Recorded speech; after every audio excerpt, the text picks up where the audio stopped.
Et bonjour à tous, j'espère que vous allez bien. Je suis super contente de vous retrouver aujourd'hui pour un petit point lecture. En effet, j'ai trois romans dont j'aimerais vous parler. Voilà, ça a été trois lectures, encore une fois assez éclectiques. On a du contemporain, on a de l'historique et on a un petit peu de SFFF, voire horrifique. Donc voilà, on va peut-être commencer directement. Qu'est-ce que vous en pensez? On va commencer par celui-ci. Alors, j'ai lu Le Cercle des poètes disparus de N.H. Kleinbaum, je pense que ça se prononce comme ça, dans cette vieille édition livre de poche, qui date de, mon Dieu, je pense qu'elle date de 1990 ou quelque chose comme ça. Oui, c'est ça. Alors, Le Cercle des poètes disparus, je pense que tout le monde connaît plus ou moins, ne fût-ce que le film. Hein. Alors, honte à moi, je vous dis ça, mais moi, je crois que je ne l'ai jamais vu en entier. J'ai vu des morceaux, mais je pense que je ne l'ai jamais vu en entier, en fait, ce film. Et donc, comme je l'avais trouvé, je pense que je l'avais trouvé dans une boîte à livres, ben, je me suis dit que c'était peut-être l'occasion de découvrir cette histoire. Et maintenant que j'ai lu le livre, eh bien, j'ai bien envie de regarder le film. Donc, pour parler un petit peu de l'histoire. Alors, nous sommes ici dans un collège assez huppé dans les années 60. C'est un collège du Vermont. Euh, c'est un collège, quand je vous dis qu'il est huppé, c'est le collège très élitiste où règne tradition, honneur, excellence. Voilà, vous voyez un petit peu le cadre. Et la vie des pensionnaires va être en fait bouleversée par l'arrivée d'un nouveau professeur de littérature, le professeur Monsieur Keating, qui est un professeur qui est là pour un remplacement en fait. Et ce professeur est un professeur un petit peu particulier, un peu original. C'est un pédagogue qui a sa façon bien à lui de donner cours. Il a une manière bien à lui d'enseigner. Et malheureusement, ben, ça ne va pas plaire à tout le monde. Alors, pour vous donner mon avis, c'est un roman, vraiment, c'est un très beau moment de lecture. J'ai beaucoup aimé ce roman. Euh, le professeur, Monsieur Keating, c'est le professeur rêvé. On aurait tous voulu avoir un professeur de lettres comme celui-là, parce que c'est un professeur qui est non seulement attentif à ses élèves, mais il est compréhensif. C'est le professeur qui déniche en chacun de ses étudiants la petite pépite, le petit don, le petit trésor enfoui en chacun de lui et qui va vraiment élever ses étudiants. Il va leur donner confiance en eux. Il va leur communiquer non seulement sa passion pour la poésie, mais aussi sa passion pour la liberté, pour l'anticonformisme. Il va vraiment leur faire comprendre que ben voilà, dans la vie, il ne faut pas toujours suivre aveuglément ce qu'on nous dit et qu'il faut avoir sa, son libre arbitre en fait. Alors, bah voilà, on a tous envie de connaître, je pense qu'on aurait tous eu envie de connaître un prof pareil pendant nos études. Moi, malheureusement, je ne suis pas tombée sur ce genre de professeur. Euh, mais voilà, bon. Euh, bon, alors, pour les tout petits points négatifs que je vais trouver à ce roman, c'est que, bon, évidemment, il y a quelques stéréotypes, hein, forcément. On est avec des ados, alors, dans les ados, on va retrouver l'adolescent qui est un petit peu coureur de jupons, euh, celui qui veut absolument élever ses notes et surtout ne pas décevoir ses parents et être dans les meilleurs. Donc voilà, oui, évidemment, il y a quelques stéréotypes, mais c'est un petit peu logique, je pense.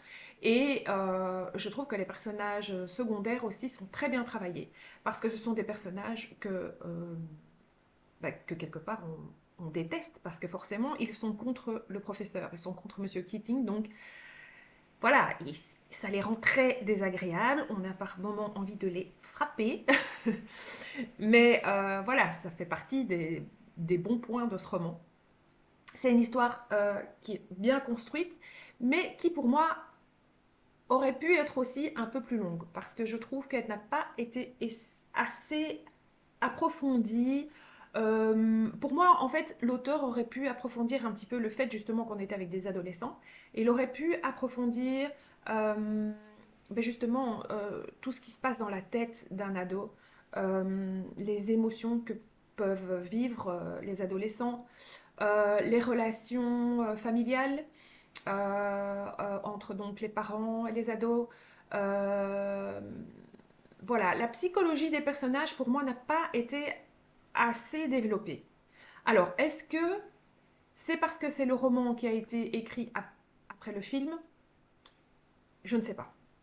Voilà, pour moi, franchement, il aurait mérité 100 ou voire 200 pages de plus. Ça ne m'aurait absolument pas gêné si l'auteur avait eu envie de développer certains thèmes, comme je vous dis, les relations familiales, les relations entre ados, ce qui se passe dans leur tête, euh, la hiérarchie, l'obéissance auxquelles ils doivent faire face par rapport à la hiérarchie, donc au niveau de la direction du collège, au niveau aussi de la figure paternelle. C'est abordé, mais je trouve que pour moi, c'est pas assez développé. Franchement, je pense que l'auteur aurait pu écrire 100 ou 200 pages de plus. Ça n'en aurait rajouté que de la qualité. Alors, c'est une plume de 1990, hein, comme je vous disais, mais pour moi, euh, j'ai pas ressenti de vieillesse dans la plume. J'ai trouvé que la plume était fluide, très entraînante. Les chapitres sont assez courts, donc on a envie de continuer l'histoire, on a envie d'enchaîner. Et, euh, et voilà, malgré que ce soit une plume qui date de 1990, moi, voilà, ça m'a absolument pas dérangé. Je ne l'ai pas trouvé vieillotte du tout. Voilà, donc pour moi, un beau moment de lecture que je n'oublierai pas, qui m'a donné envie de voir le film, avec des personnages vraiment attachants, des personnages secondaires, je vous dis, parfois à claquer. Une fin qui m'a mis la larme à l'œil avec vraiment beaucoup, beaucoup, beaucoup d'émotions. Mais voilà, le petit bémol, j'ai trouvé que c'était un petit peu court. Pour moi, certaines thématiques auraient mérité d'être un petit peu plus développées. Voilà. Ensuite, j'ai lu un roman historique, on va dire, qui s'appelle L'amour au temps des éléphants de Ariane Bois. Et c'est aux éditions, j'ai oublié, éditions Bellefond dans la collection Pointillé. Ce sont des livres qui sont un peu plus grands qu'un livre de poche et un peu plus petits qu'un grand format. Voilà, en fait, ils sont presque carrés. C'est assez comique comme format. Et voilà, moi j'ai trouvé que c'était très très agréable à lire. Donc franchement, déjà la collection et l'édition, je valide. J'aime bien. J'aime vraiment bien. C'était vraiment, voilà, l'objet livre en lui-même est très agréable en tout cas à lire. Alors ici, pour vous parler un petit peu de l'histoire, tout commence sur une scène horrible, puisqu'en fait, on va assister à l'exécution par pendaison d'une éléphante de cirque qui s'appelle Mary et qui aurait, soi-disant, je dis soi-disant, voilà, tué un homme. Soi-disant parce que elle n'a fait que se défendre. Bref. Nous sommes en 1916, dans une petite ville du sud des États-Unis. Et donc, cette vision d'horreur, ça va bouleverser la vie de trois personnages, Arabella, Jérémy et Kid, qui sont trois personnages qui sont complètement différents, mais qui vraiment se complètent vraiment très très très bien. Alors, avec ce roman, on va voyager de l'Amérique qui entre en guerre. On va ensuite partir en France, à Paris, avec l'ouverture des premiers cabarets de jazz dans les années 20. On va parcourir un petit peu les années folles, en passant d'abord par les champs de bataille, donc durant la guerre 14-18. Et ensuite, on va terminer l'histoire au Kenya, où là, on va faire la rencontre des colons anglais et surtout l'auteur va nous peindre un tableau assez enfin voilà, la vie dissolue, vraiment, mais complètement dissolue des colons anglais. Voilà, j'en ai appris beaucoup. Je ne savais pas que c'était comme ça. Bref. Alors, pour mon avis, eh bien voilà, c'est trois beaux personnages. Vraiment, j'ai vraiment aimé les personnages de ce bouquin. Pour moi, c'est le plus, c'est l'attachement à ces personnages. J'ai été surtout très attachée à Arabella parce que c'est une femme que j'ai trouvée fantastique. Elle m'a vraiment beaucoup touchée parce que c'est une femme qui est éprise de liberté et en même temps c'est une grande amoureuse. Donc elle m'a vraiment particulièrement touchée. Euh, donc comme je vous disais, ils sont tous très très différents les uns des autres, mais ils vont vraiment apprendre à se connaître et se compléter et il va y avoir entre eux vraiment un lien très très fort qui va poursuivre, enfin qui va se poursuivre pendant toute l'histoire. Euh, Ce sont des êtres humains qui sont épris non seulement de liberté pour eux, mais aussi pour les animaux. Voilà, ils sont amoureux de la nature, amoureux des animaux, des éléphants notamment, mais surtout des animaux en liberté. Donc il y a une espèce de combat contre les cirques, etc. Sont des personnages vraiment très attachants. On va rencontrer également dans ce bouquin pas mal de personnages célèbres, de personnages qui ont réellement vécu, notamment par exemple où on va rencontrer Josephine Baker. Et donc pour moi ça a rendu l'histoire super crédible et donc bah, ça a donné une touche positive à ce bouquin. Alors, pour vous dire la vérité, quand j'ai commencé, allez, je vais dire les 80 premières pages, je me suis dit, waouh, ça va être un coup de cœur magistral. Je sens que ça va être une histoire que je vais adorer. Et puis, malheureusement, je vais dire que ça s'est un petit peu essoufflé. Alors, c'est dommage parce que vraiment, j'étais vraiment partie dans l'optique que ça allait être un gros coup de cœur. Et puis, bah finalement, mon engouement, je vais dire, est un petit peu retombé. Alors bon, oui, ça reste quand même une très belle histoire. C'est une histoire qui va me marquer avec de très très très beaux personnages, avec une belle plume. Ariane Bois a une plume fluide, euh, bien travaillée, je trouve, très juste, très fine. Euh, Elle fait de très belles descriptions de paysages aussi. Mais, alors, ce qui a pêché pour moi, c'est que j'ai eu l'impression, en tout cas, qu'il y avait trop de thèmes abordés, trop de thèmes différents abordés. En fait, il y avait trop en trop peu de pages. Dans le sens où, en fait, l'auteur a voulu aborder des périodes historiques. Donc, on part de les débuts de la guerre, donc en Amérique. Ensuite, on passe au champ de bataille en France, en Amérique, donc la guerre 14-18. Ensuite, on aborde le thème du Ku Klux Klan, on aborde le thème du racisme. Euh, Ensuite, on va aborder les débuts du jazz, les années folles. Donc, voilà, on rencontre plein de personnages historiques.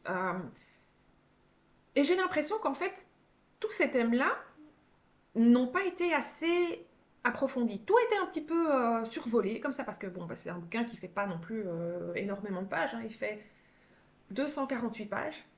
Donc voilà, en 248 pages, j'ai l'impression que l'auteur a voulu faire parler de trop de choses, quoi. Il y a trop de thèmes abordés, trop de thématiques abordées, trop de périodes historiques abordées, trop de... Voilà, trop, et je vous dis, on pas assez de pages. Résultat, ben, moi je suis restée un petit peu sur ma faim. J'aurais voulu... voilà, j'aurais préféré peut-être plus de pages et plus de développement que, qu'un livre très vite lu finalement et qui m'a donné une impression ouais, parfois de survoler un peu, de thèmes un peu survolés, et ça je trouve que c'est un peu dommage. Maintenant voilà, c'est un bon moment de lecture, hein. C'est quand même une belle histoire, avec des personnages que j'ai trouvé très attachants, très comment dire, très bien décrits, très bien définis. avec un thème quand même, je veux dire une trame, un fil rouge quand même assez original. Mais voilà, j'aurais préféré encore une fois un peu plus de pages. Donc vous voyez, c'est marrant parce que voilà, celui-là, c'est ce que je lui ai reproché aussi. Et celui-là, on est un petit peu dans la même optique. Malgré que ça reste quand même de belles lectures. Que voilà, que je peux quand même vous conseiller, hein, parce que ce sont de très belles histoires, ça, je ne reviens pas là-dessus. Mais qui m'ont manqué un peu de développement. Voilà. Ensuite, on va parler d'un roman fantastique, un peu horrifique, puisqu'on part avec Monsieur Stephen King. Alors, Stephen King, un de mes auteurs chouchous. Brume, jamais lu, jamais vu. J'ai jamais vu le film. Je pense qu'il y a une série et un film. Alors, ma fille m'a dit qu'elle avait vu la série sur Netflix, je crois que c'est The Mist, et bah, elle n'a pas trop adhéré. Elle m'a dit que c'était un peu what the fuck, et voilà. Et bah, je pense que c'est un petit peu ce que je vais reprocher au livre aussi, la même chose. Vous allez voir. Euh, pour vous parler, en fait, brièvement du résumé, Brume, bon, je pense qu'il y a beaucoup de gens qui connaissent, mais bon, je vais quand même un petit peu faire un petit rappel. Donc tout commence en fait par un orage, un violent orage, et la ville de Bridgeton, donc aux États-Unis, hein, va se retrouver complètement encerclée par un bloc de brume dans laquelle se cachent des choses un peu monstrueuses, un peu beaucoup d'ailleurs. Et donc en fait, nos personnages, donc on commence l'histoire avec une petite famille, hein, un homme, une femme, leur fils. Donc ils découvrent cet orage, qui doivent faire face un petit peu à la violence de cet orage. Et le papa et le fils décident d'aller au supermarché, histoire d'aller faire quelques stocks, parce que ben, vu les conditions météorologiques, ben, ils ne sont pas trop sûrs de comment ça va se passer. Donc voilà, ils se disent, bon, ben, on va peut-être aller faire un petit stock, hein, histoire de... Mais malheureusement, une fois qu'ils vont arriver dans ce supermarché, eh bien, ils vont se retrouver complètement piégés à l'intérieur, plus moyen de sortir. La brume a complètement encerclé le supermarché, et chaque fois qu'il y a une personne qui essaye d'en sortir, il y a des cris horribles et cette personne ne revient jamais. Donc les voilà piégés. Donc nous sommes ici en fait avec un huis clos dans un supermarché.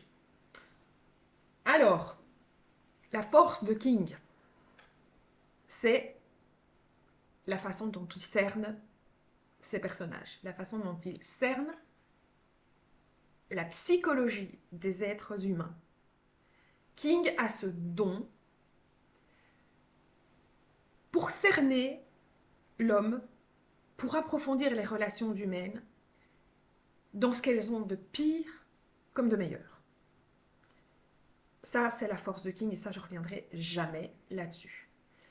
Il arrive à nous faire comprendre, en quelques pages, l'horreur de l'être humain, et surtout que l'horreur qui vit en chacun de nous est parfois pire que le pire des monstres qui peut se cacher, notamment ici, dans la brume. Voilà. Malgré que c'est un format assez court, parce qu'on est quand même... À la base, c'est une nouvelle. On a 278 pages, je pense. Voilà, donc sa plume va être un petit peu moins détaillée, peut-être un peu moins précise que dans certains de ses romans, parce qu'en général, King, il aime vraiment prendre son temps pour introduire ses personnages, parce que justement, c'est sa force. Il aime introduire ses personnages, voilà, bien rentrer dans la psychologie de chacun de ces personnages, expliquer leur passé, etc. Mais tout a un sens. Ça peut parfois paraître long pour certaines personnes. Certaines personnes, je sais, n'accrochent pas avec King à cause de ça, parce qu'ils disent ouais, mais qu'est-ce qu'il a besoin de nous raconter la vie de ce gars? Il nous parle de son enfance. Si, si, tout a un sens. Tout est calculé. Donc voilà. Et c'est hyper important, parce que c'est ce qui va faire que vous allez vous attacher un max à ces personnages, et qui va vraiment vous faire rentrer dans dans les relations humaines après, quoi. Et ici, voilà, évidemment, bah, c'est un format nouvelle, donc forcément, bah, c'est peut-être un petit peu moins détaillé. Mais je trouve quand même que chapeau, parce qu'en 279 pages, il arrive quand même à ben voilà, nous prouver que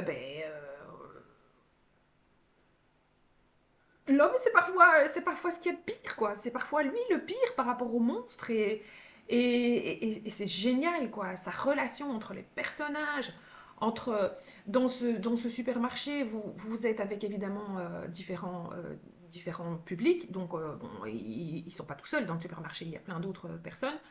Il y a des clans qui vont se former. Il va y avoir les réactions de chacun. Alors, il y en a qui vont vouloir, évidemment, allez, comment je vais dire, un peu travailler en chacun pour soi. D'autres qui vont former des clans. Il y en a qui vont prendre la tête de ces clans. Euh, voilà, il y a aussi la relation du père avec son fils, qui est hyper bien abordée. Euh, donc voilà, ça c'est génial quoi. Avec King, c'est ce que je préfère chez lui, c'est ça. C'est sa façon de cerner l'être humain. Et bah ici, ça n'a pas loupé, et c'est ce que j'ai préféré encore une fois. Alors, au niveau de l'intrigue, bah, c'est très très fantastique. Il faut adhérer évidemment au côté fantastique, il faut adhérer au côté horrifique. Euh, Moi, franchement, ça me dérange absolument pas. De temps en temps, j'aime bien. J'aime bien. Bon, alors je pourrais pas lire ce genre toutes les semaines. Voilà, c'est pas non plus ce que je préfère dans la littérature, mais de toute façon, c'est pas ce que je préfère chez King non plus. Comme je vous l'ai dit, moi, ce que je préfère, c'est sa façon de d'écrire l'être humain. Euh, mais voilà. Alors, par contre, j'ai juste un petit bémol. Deux. Le premier, c'est, je ne sais pas pourquoi, mais moi j'ai eu une impression d'intrigue pas très bien rythmée. J'ai trouvé que c'était un peu mollasson par moments. C'est bizarre parce que bah, je l'ai lu hyper vite, donc je comprends pas. Je l'ai lu super vite, il fait que 280 pages. Alors oui, je l'ai lu hyper vite probablement parce que j'adore la plume de King. Euh, voilà, probablement parce que j'adore son univers, j'adore son imagination, etc. Mais par contre, j'ai trouvé qu'il y avait, je sais pas, un problème au niveau du rythme. J'ai l'impression que par un moment, c'était un peu longuet, malgré que je vous dis, il fait très peu de pages. Donc voilà, il y a ça. Et alors, le deuxième, on en parle de la fin. Mais qu'est-ce qu'il nous a fait là? La fin? Non, c'était pas possible. Voilà. Euh, alors je peux rien vous dire, mais mais non quoi. Non, j'ai pas du tout adhéré à la fin. Et je pense que c'est ce qui a pêché pour ma fille avec le feuilleton sur Netflix. Je crois qu'elle m'avait dit la même chose. Je pense, d'après les échos que j'ai entendus, qu'il valait mieux voir le film. Il y a un film. La série sur Netflix, elle ne vaut pas la peine, apparemment. Donc voilà, alors, ce problème de rythme. Alors, est-ce que c'est parce qu'on est en huis clos et que du coup, ça m'a paru parfois un peu long parce qu'on était justement toujours dans ce supermarché? Je sais pas trop. Et cette fin, quoi. Non, là, c'est... Non, non. Non, je dis non. Bref, un super roman quand même, ça reste un King. Voilà, ce sera pas le meilleur des Kings que j'aurais lu, mais l'ambiance oxygène, comme ça. Le côté horrifique, comme ça. Le côté perso, plus plus. Donc voilà, ça reste du bon King, quoi. Voilà, ben écoutez, je vous ai parlé de mes 3 dernières lectures. Euh, je vous avais parlé la dernière fois qu'on s'était vu que j'avais dans l'idée de peut-être faire une petite pioche à lire pour le mois de février. Alors j'ai essayé, hein. Et puis en fait, rien qu'avoir la pile à lire, j'avais des angoisses. Donc je me suis dit non, laisse tomber, c'est pas pour toi. Non, le fait de me dire, de pouvoir, comment je veux dire, prévoir mes lectures à l'avance, c'est pas possible. C'est un truc qui me stresse encore plus. Donc, non, tant pis. Je resterai parfois des heures devant ma bibliothèque à choisir ma prochaine lecture, mais tant pis, c'est pas grave. Non, la pioche à lire, je vais laisser tomber, ça sera vraiment pas du tout mon truc. Autant, ça me dérange pas d'en faire une, par exemple, par saison. Ça, peut-être que j'en ferai de temps en temps. Parce que j'aime, ça, c'est un truc quand même que j'aime encore plus ou moins bien faire quand même, c'est voilà, lire en fonction plus ou moins des saisons, quoi. J'aime pas trop lire des romances ou des romans.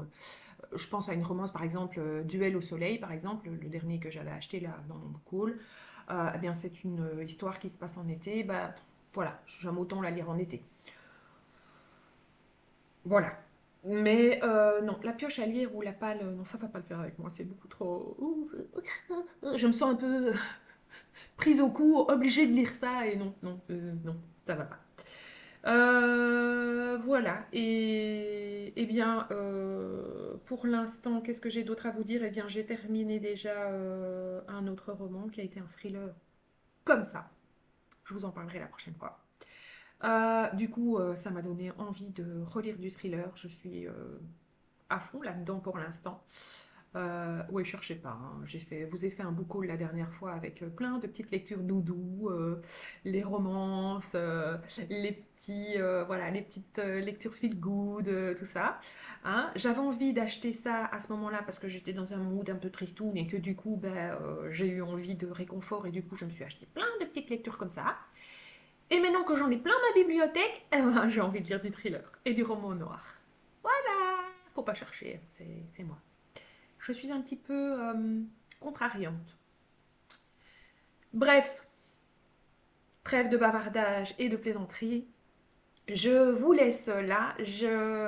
J'espère que vous passez de beaux moments avec vos lectures. Je vous fais de gros bisous. Je vous retrouve bientôt. Je ne sais pas encore pourquoi, mais on se retrouve bientôt. Et en attendant, eh ben moi je vous dis ciao ciao. Gros bisous.